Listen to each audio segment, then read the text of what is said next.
You're not getting any younger, so find a way to stop self-sabotaging right now.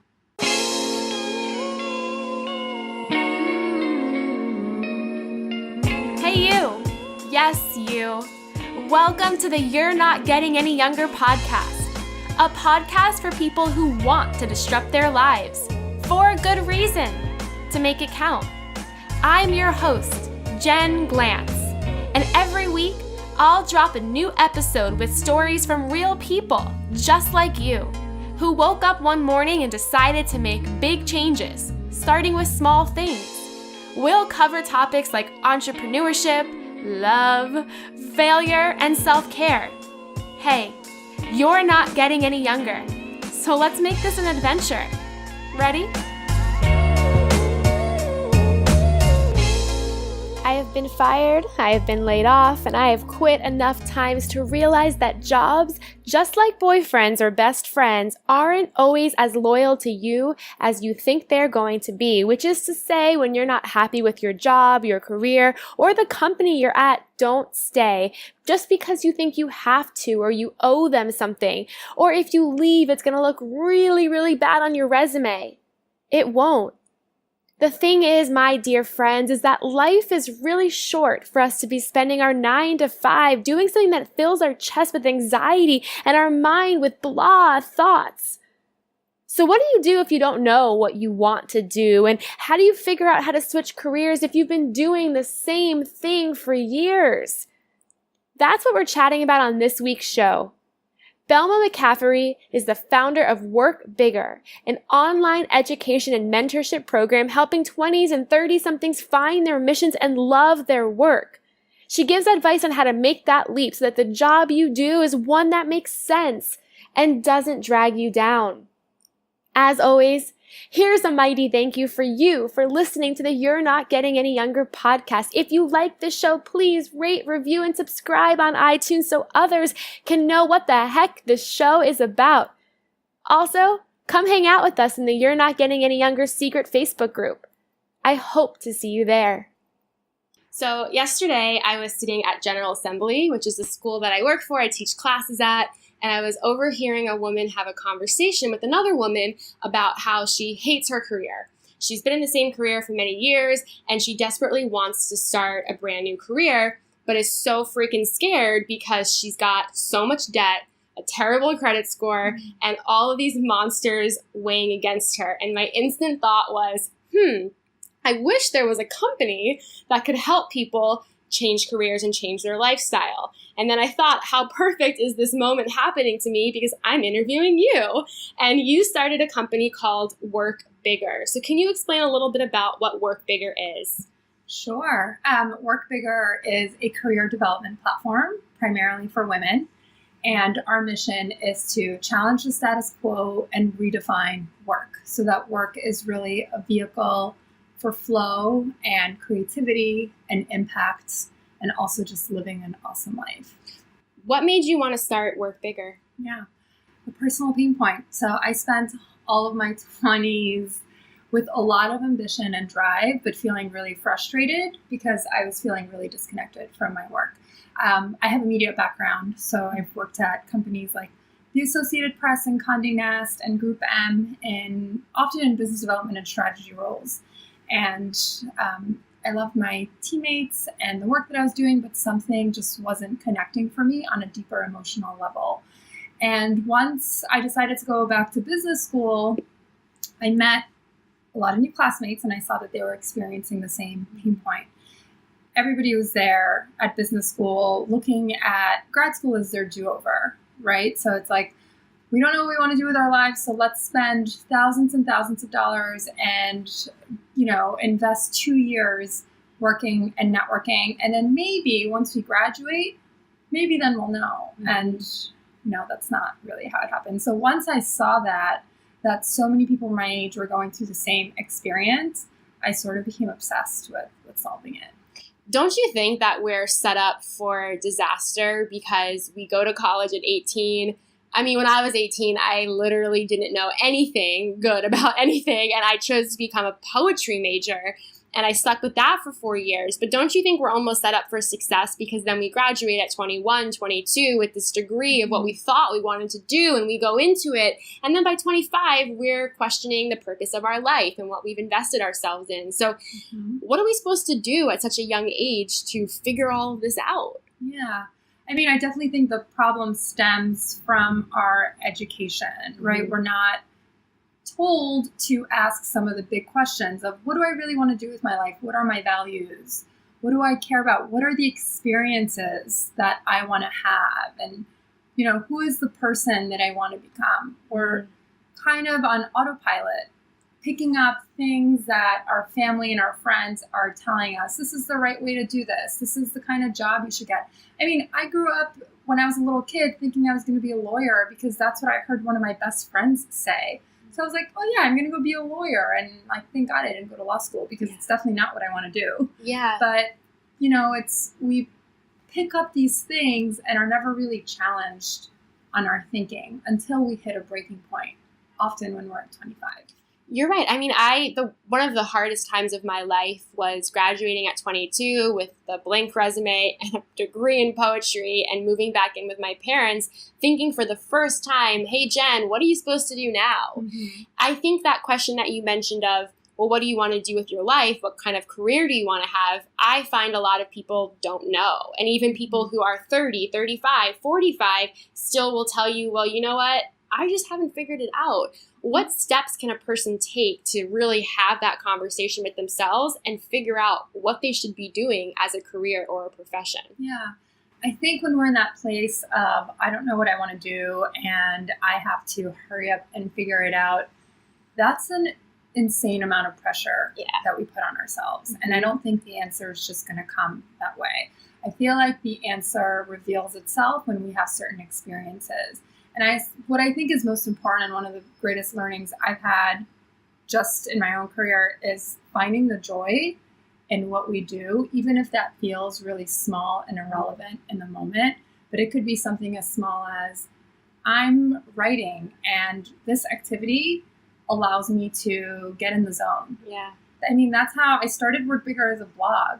And I didn't know what it was going to be.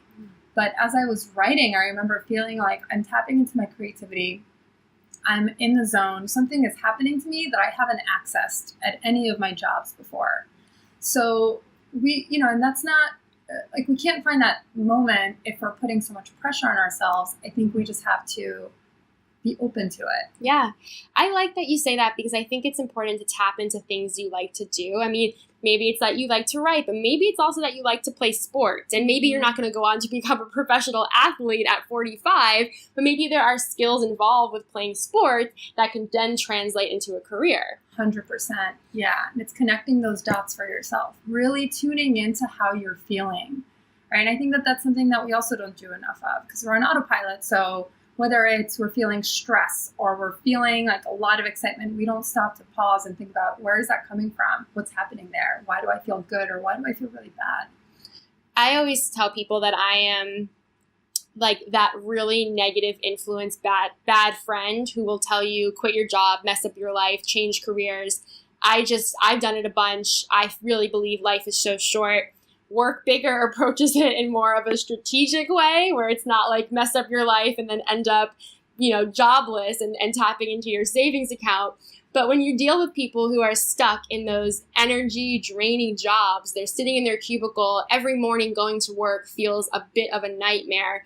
What do you tell them to say, you know what, it's okay to change. It's okay to go from being an accountant for 6 years to then becoming somebody who works as, a teacher? How do you tell people, it's okay to leave a career that's almost become a part of your life? Yeah, I actually don't think there's anything wrong with your methodology. Thank you. I'm happy you say that because I have a lot of friends who are miserable in their jobs and I help them, or at least I give them advice on how to mess up their lives. But then I go home and think I'm like that devil on the shoulder that's like, do it.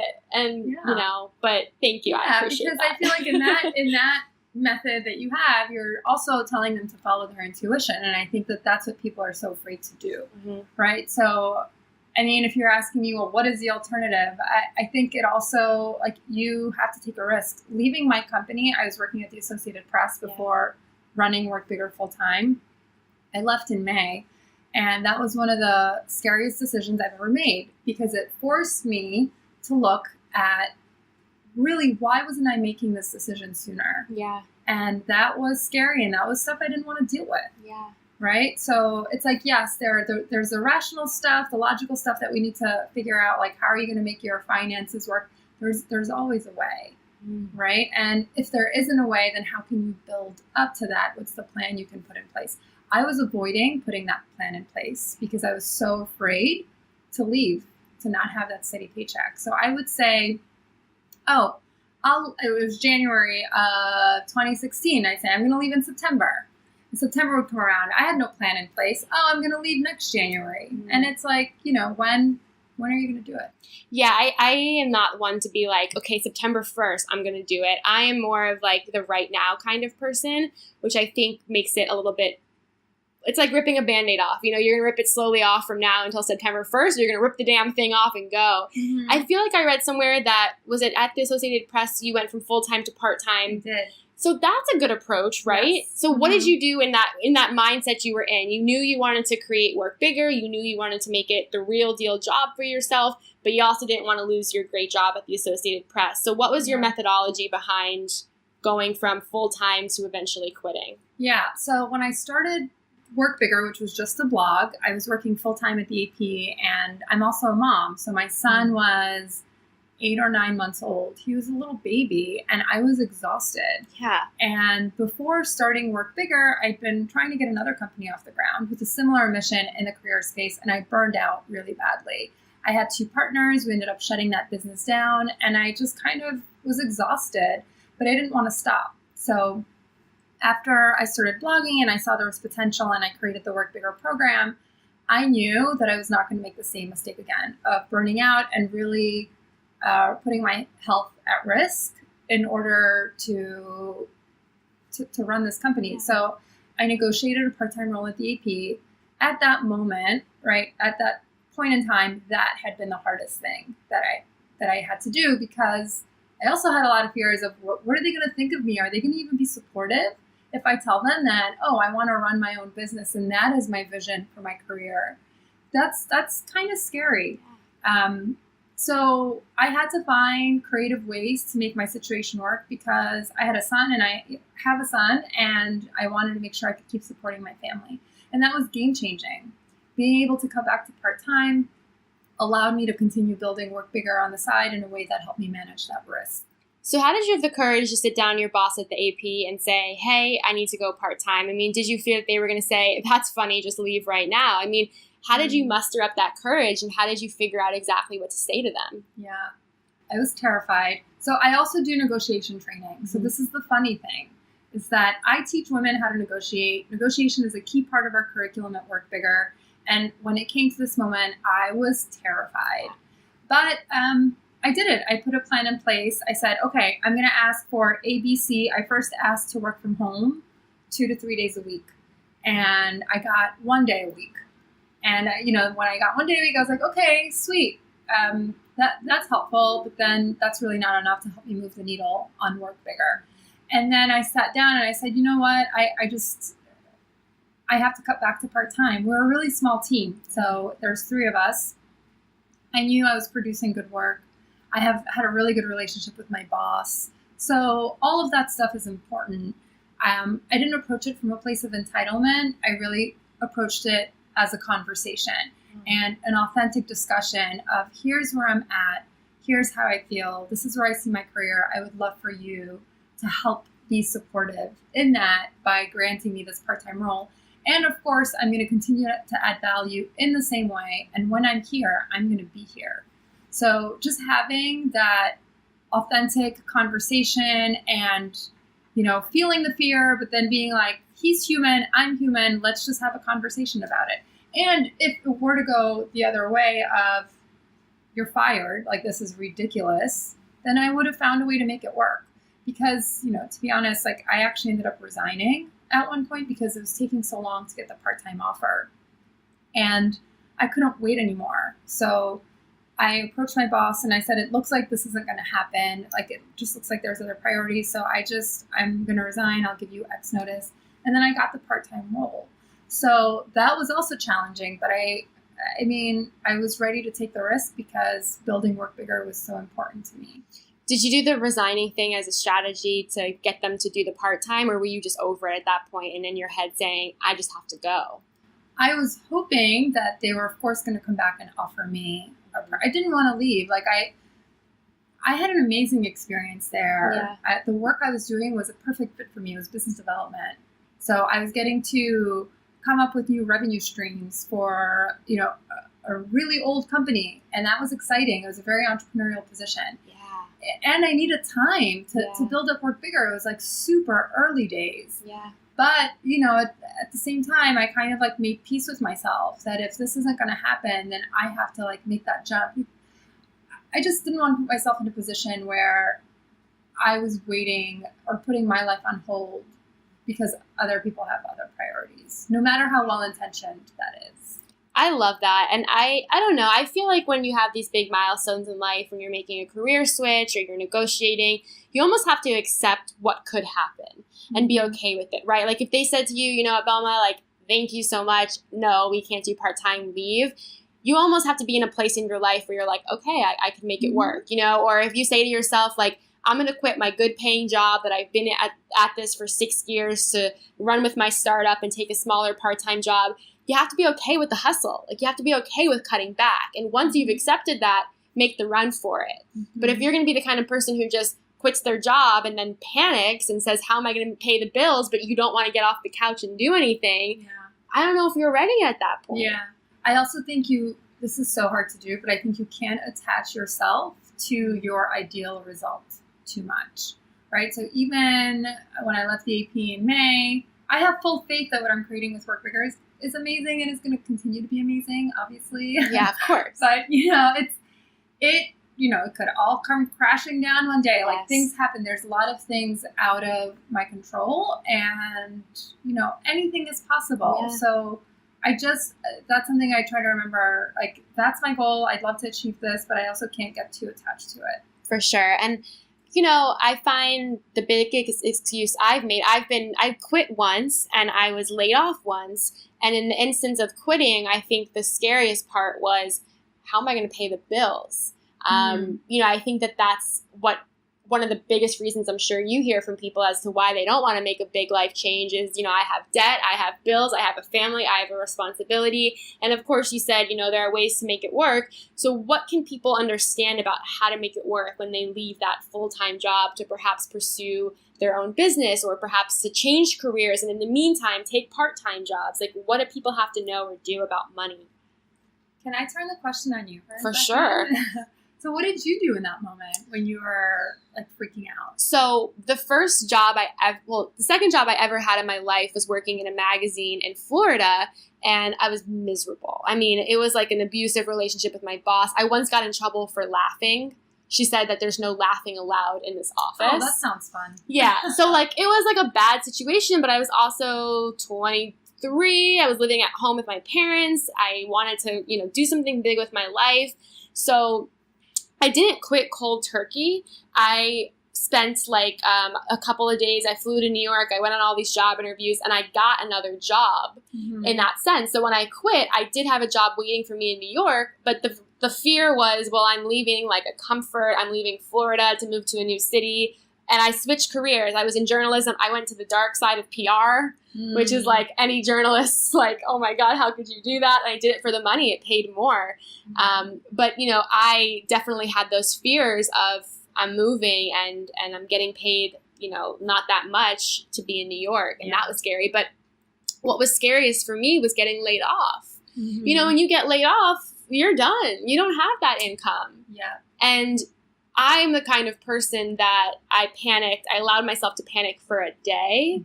And then I said, how are you going to do this? And it's been almost 3 years that I've been laid off and I've worked completely for myself. But I'm not sure that everybody's cut out to do that. I'm not sure that everybody's cut out to be their own boss and work 15 multiple income streams. I think there are some people who function better when they have that full-time job and that paycheck. Yeah, I think you just have to want it. Yeah. I think you just have to want it. And yeah, I mean, and I think I love what you said, that you let yourself panic. I think we have to let ourselves feel the panic. And I think when you're in that position of you're telling yourself, I can't do it because of the money and the family and all of that stuff, that's completely valid. Yeah. That stuff, I mean, that's important. Like, you want to provide for your family. You need to pay your bills. I don't want to minimize that at all. Mm-hmm. The only thing I would say is, what else is underneath all of that? Is there another fear, something deeper that's holding you back? Yes. I 100% want to agree with that, because I don't like excuses. I don't like when people make excuses.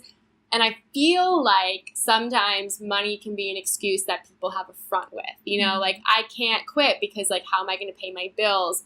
But it's like, you could quit and take 3 part-time jobs and make just enough money and maybe be happier. Yeah. Right?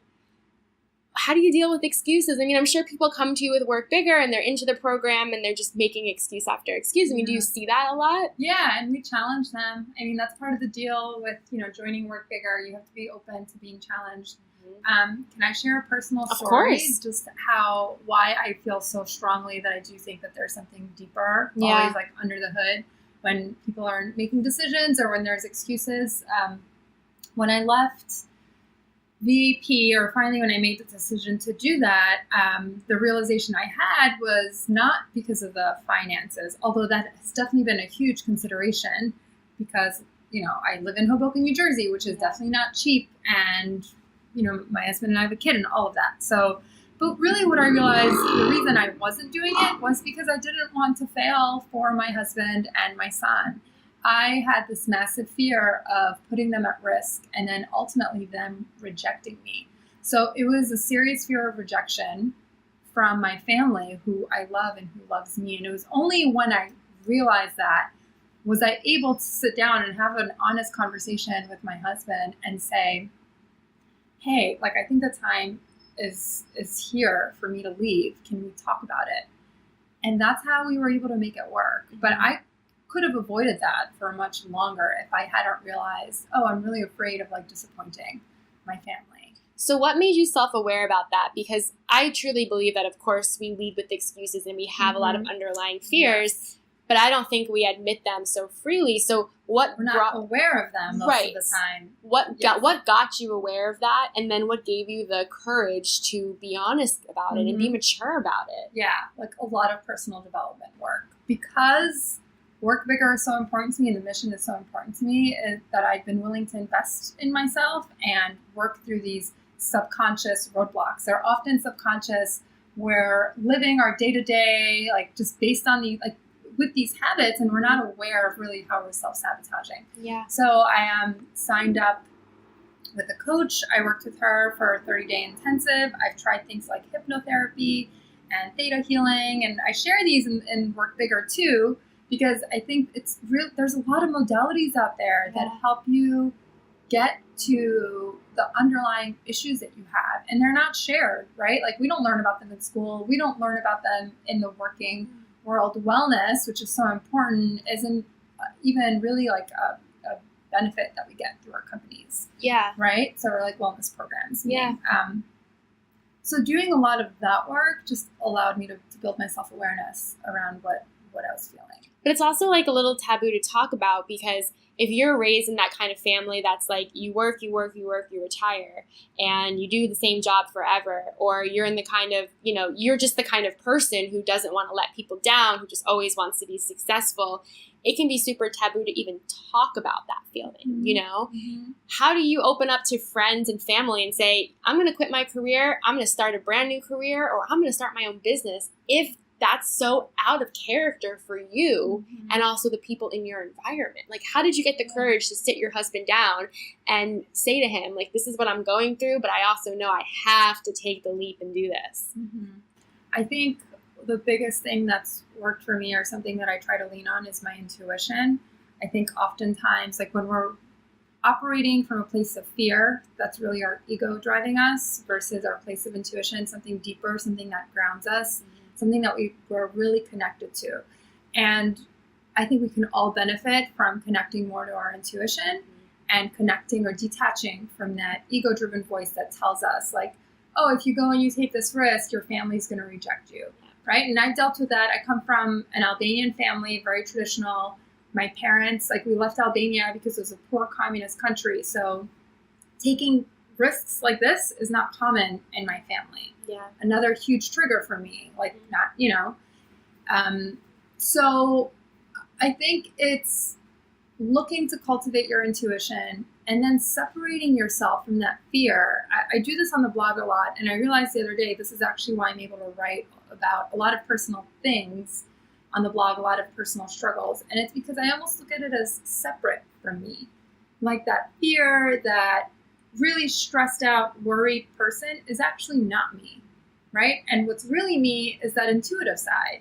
And that's who I can rely on. Yeah. And the other side, I can kind of just observe it and learn from it. And I'm able to share it with others as a result. I like that. And, one of the hardest things for me to hear when I interact with people are, I met this man in one of my classes a couple weeks ago. I teach a podcast class, and he's a doctor. He's been a doctor for, 30 years at NYU Hospital. And he looked me in the eye and he said, I don't want to get out of bed in the morning because I dread going to work and I hate what I want to do. And I desperately want to do something else. And I forgot what his other career choice would have been, but it was completely different than being a doctor. And nothing made me more sad than watching this man tell me how miserable he is with his job, but also not really know if he's ever going to do anything about it. Mm-hmm. What do you say to people who have been doing the same career forever and want to transition to a brand new career where they have no skill set in that career yet? They don't know much about it, but they want to make that leap. Yeah, I would go back to, what we talked about earlier, like finding the small pockets of joy in your day and leaning into those and seeing how those expand. I think that's really difficult, like going from, working 20 plus years in one industry and then having to make that change.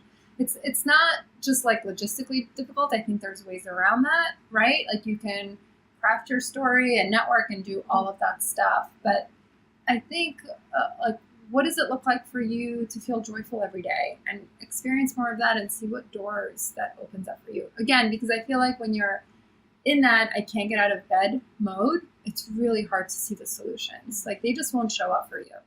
Yeah, they're not going to knock on your door and pull you out of bed as much as you want them to. So I like that. I also really like how honest you are. I feel like when I've been reading about you or looked at you on social media, you lead with honesty. I really feel like you admit your failures, just like you admit your success. You even mentioned that you started a company called Bold, and you admit that you eventually had to shut it down. You got burnt out.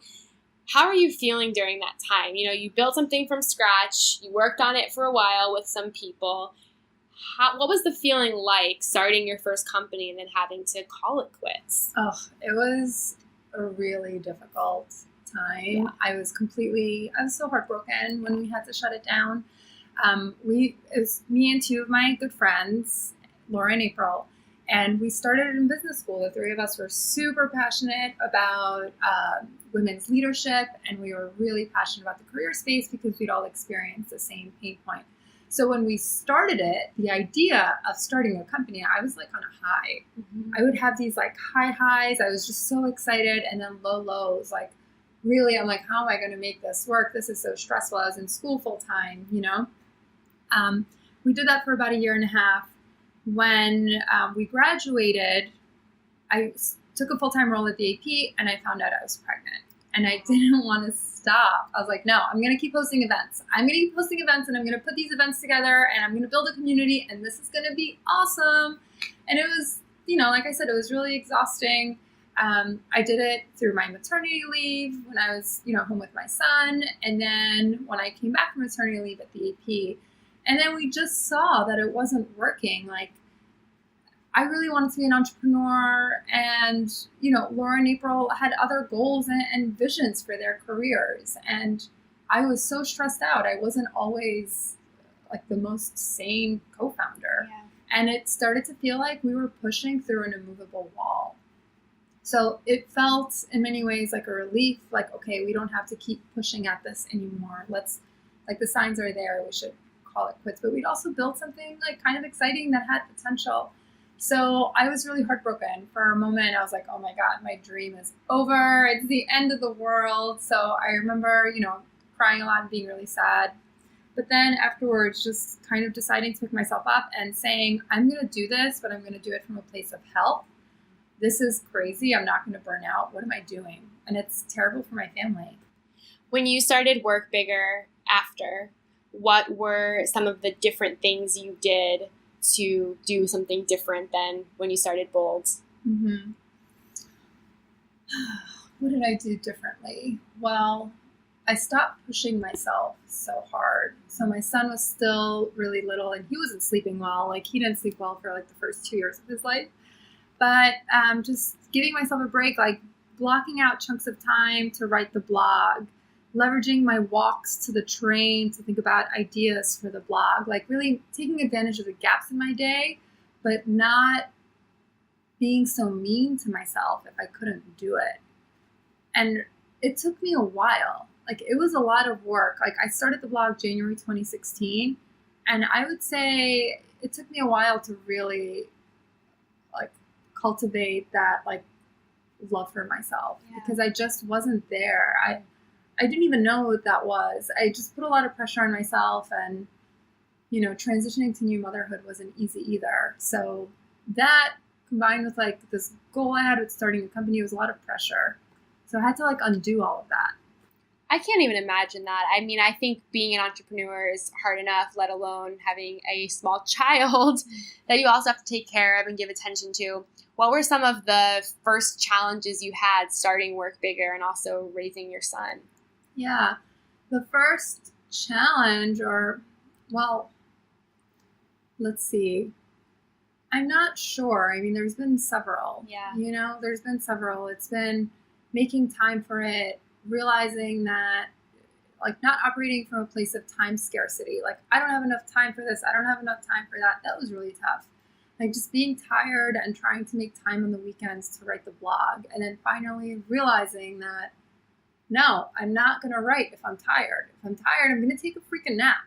Thank you. Is that allowed to say on here? No, you're allowed to say anything you want. I'm just freaking out in the corner because I like that you say that. Yeah. Like I don't have a kid and I put so much pressure on myself and do things that I don't do and need to take those naps. And I'm happy that you're honest about that. And you say there's times to work, but there's also times to be nice to yourself. Do you find when you used to skip writing the blog and take the nap that you would wake up and be more energized? Yes. I would feel like normal and human. Yeah. And now I really try to work when I feel good and from a place of flow, because that's when we produce our best work. Yeah. So like not pushing myself. If something feels really, really hard and unkind to myself, I'm just not going to do it. Yeah.